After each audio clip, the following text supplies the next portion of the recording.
opportunity to talk again tonight. It's always an honor to do so, to not only give you the normal humdrum, this is hurricane season type of information, but really to give you what we're actually doing about it, how we're becoming more prepared as Team Norfolk and making our community even more prepared. So knowing we're a bit short on time, I'll just kind of slide through some of these, the things that you've seen before, and really get to the chase.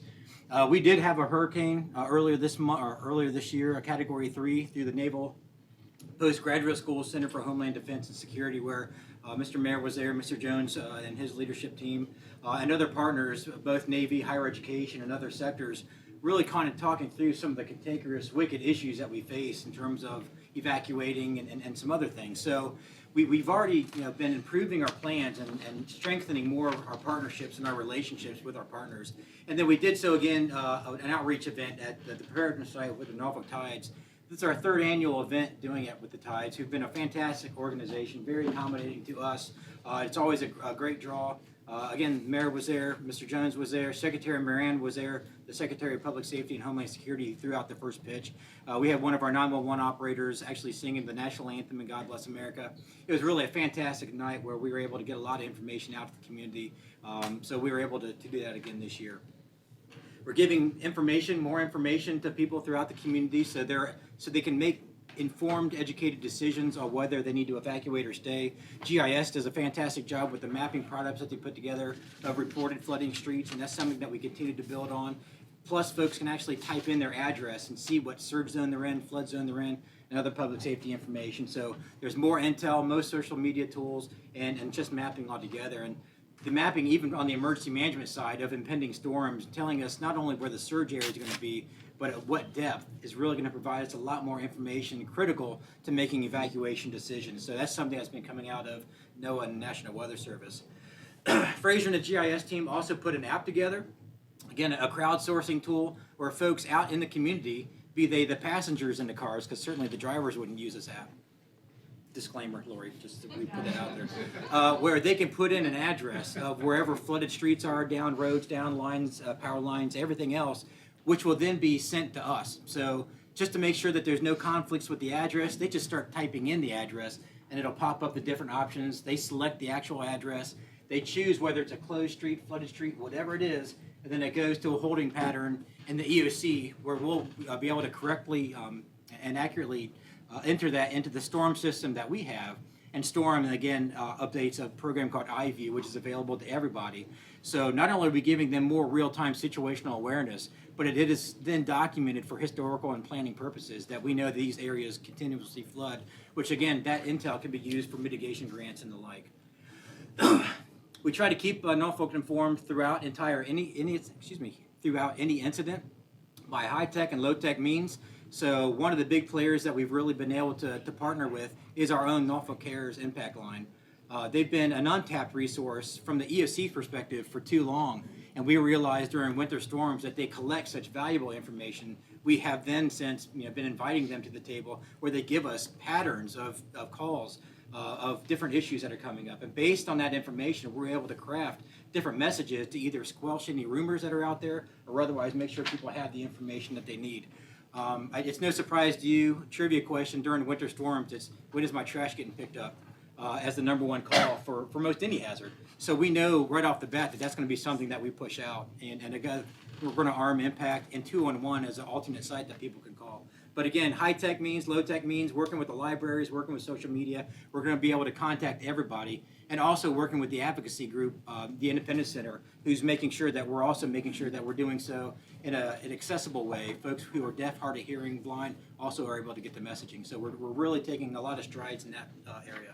What are we doing with senior citizens? Well, that's a good question. So there's the nursing homes, long care facilities, and just those who have special needs for one means or another. We're working with the Independence Center and all their clients and all their partner agencies to get the word out. But we also have a special needs registry where folks can let us know. But even more so and more effective, and I'll talk about Operation Brothers Keeper in a little bit, we're working with our houses of worship who know who's in their congregations, who have various needs, and have that trust already in place, more so than folks telling the government what their vulnerabilities are. So we're really trying to tackle it by every means. If you're familiar with TED Talks, we're trying to emulate that here by having Team Talks or Team Norfolk Talks, where we just put out a cursory question. what do people really need to know about? One of the best books I've ever read, because I'm a nerd, is The Unthinkable: Who Survives Disasters and Why by Amanda Ripley. And she talks about it's not just enough to tell folks what to do, but you have to give them the explanation as to why. And so to do that, we're trying to do, again, various means of doing that, but we can do it through YouTube, having various talks from not only city staff, but a lot of our partners from Dominion Virginia Power, or the hospitals, or the Independence Center, or the military, whoever, and tackle just all these different topics. 5, 6 minutes, 10 minutes, whatever it takes to explain whatever the issue is, the scenario, so folks, again, can have a better idea on their own time, whenever's most convenient, to not have to attend a session or a town hall meeting, but actually get the answers to their questions in video, plans, and everything else. So this is just a cursory list of what we came up with already, and it's going to expand, and we're going to be able to, again, work with all of Team Norfolk to put all these together. Sheltering is something else that we've been working on. Emergency power, we were able to work with Berkeley Rec Center that has replaced Campostella as the shelter on the south side. That would have been the only shelter without emergency power, so we were able to get a quick connect installed there using mitigation grants. And again, if there's a storm coming, then we're going to lease a generator or use from within our own inventory and have that powered up. Access and functional needs is inclusive in all of our plans. We don't have just a special needs annex. Special needs is part of our populations, whether, whatever your ability or disability is, it's irregardless to us. However, there were court cases throughout the nation, and most recently in New York, where we're taking the lessons learned of how New York City was found at fault for not being inclusive in their planning, and we're taking that 200-page court ruling and really, putting us through our own audit of what can we do better, what lessons can we learn from them, and again, just be inclusive in our planning and meeting the needs of everybody. Pets, we're continuously working on accommodating all our pets in all of our shelters, and then locations and staffing. We know that we just don't have enough locations and staff to realistically address a catastrophic storm coming our way. So we look to our houses of worship. If you could see the primary shelters we have on the left versus the houses of worship that are in a Cat 2 zone or higher, we should have the capability to meet our needs. We should be having those relationships and reaching the houses of worship that, again, they also go as untapped resources, which was a lesson learned from Hurricane Katrina, the federal report, and they developed something called Operation Brother's Keeper. And in our business, if you ain't cheating, you ain't trying. So that sounded like such a good idea that we researched, so we decided to put it in place here. So now, working with Dr. Kirk Houston of Gethsemane Fellowship and about a dozen other pastors right now, we're building up this program, and they're essentially taking the lead on it, with us providing support through GIS, through Human Services, through Emergency Management, Police, Fire, Operation Blessing, Red Cross, and even Homeland Security is involved with their Center for Faith-Based Neighborhood Partnerships. It's all about that neighbors building neighborhoods concept. And again, you can see that we have them scattered around, but we need to get so many more. So I would encourage you, if you have houses of worship that you either belong to or are working within your wards, please let them know if they're interested in partnering with us. We'd love to have their help. And it's not just sheltering that we're looking at. That's just one option. Or maybe they want to provide staff to provide points of distribution, passing out water, tarps, or food, or whatever it is. Or there's all types of services that we can use. And again, it's just building that network of houses of worship to make that happen. We're really happy with the way it's going right now. We have training scheduled in September, where we're going to put together some real specialized training on resource distribution, just messaging to their congregants. Again, that trust is already there. We can have someone from our houses of worship in our EOC to relay messaging out of our Emergency Operations Center and our Joint Information Center to the churches, who can then relay the information to their congregants. Obviously, prayer warriors is going to be huge for us for any event. And then specialized training like the active threat. And we work very closely with MPD and Fire. They're fantastic partners with us, bringing folks to the table to provide that type of specialized training. Yes, sir. Jim, if a religious establishment is used in a storm and we applied for federal reimbursement, can they be included in that as far as power and water bills and things like that? Yes, sir. That should be a reimbursable expense, because it would be a shelter open to the community. And there also should be immune from liability, thanks to Bernard Shop, who helped us investigate the Virginia Code that says houses of worship and various volunteer organizations and others. So long as there's a local declaration and a request from the EOC, they should be immune unless there's gross negligence. But that's a great point.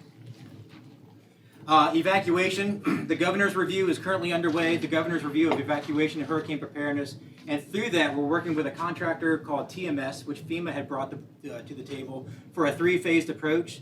One phase we do automatically. We position, working with Norfolk Public Schools, a bus and a bus driver at every open shelter who will then go, once we receive a call to the impact center, they will go and pick those individuals up.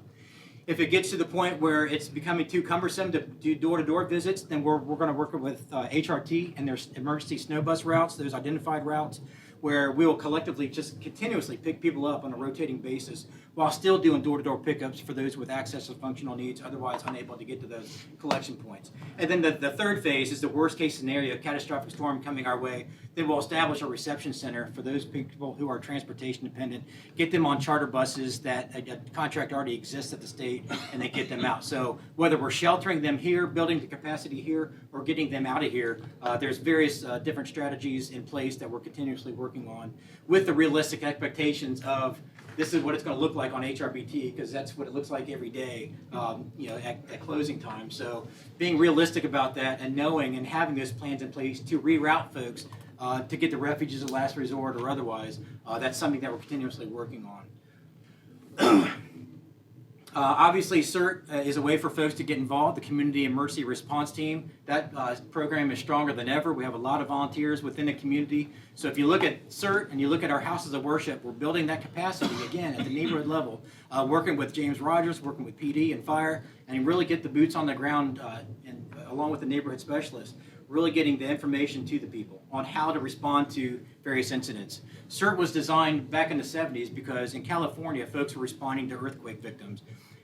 Unfortunately, they didn't have the training to do so safely, so they became victims themselves. So this is all about knowing that these folks are really going to be the first responders on scene.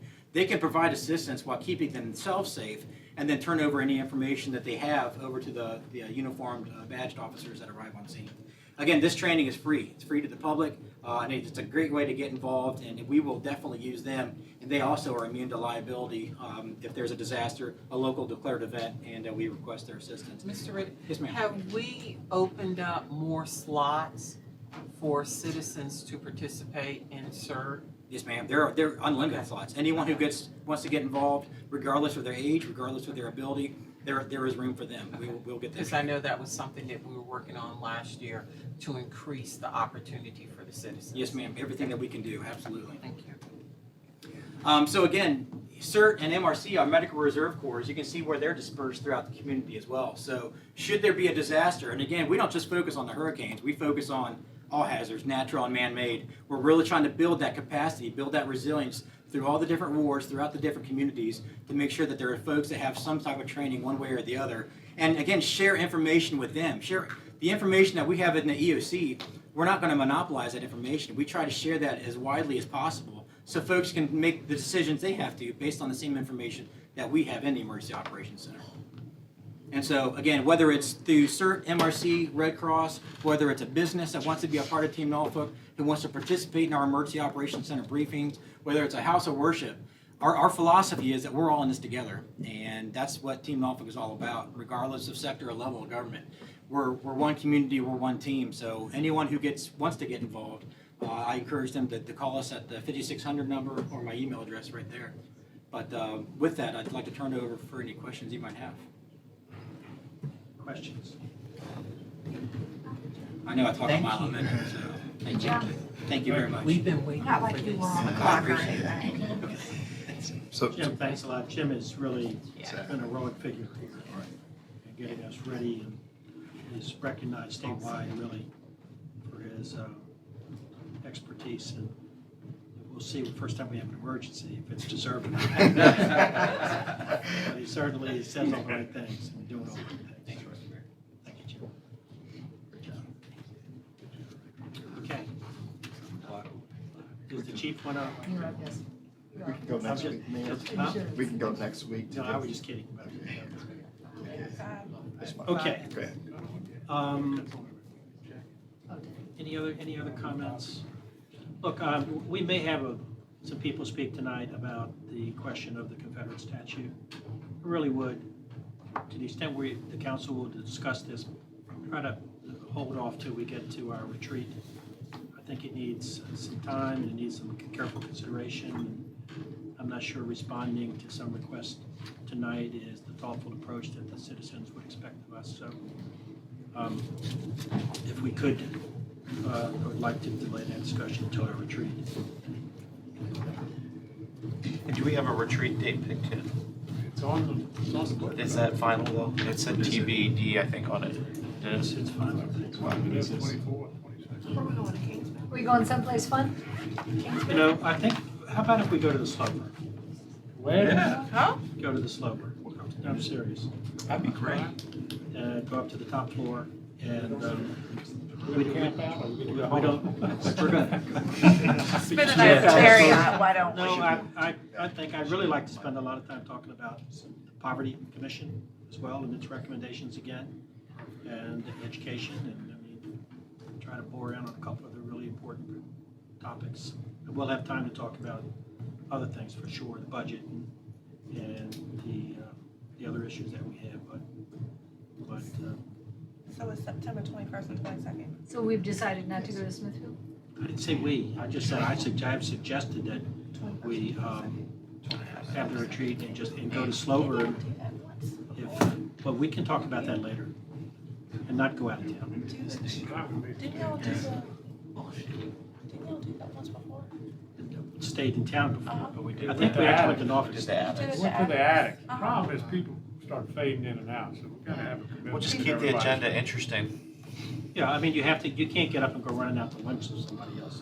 I mean, you gotta commit to the retreat, but if we could keep it here at the Slover, it might, and just see how it works one time. Have you reserved the Slover, by the way, Mr. Manager? Yes. So we've already decided on Slover.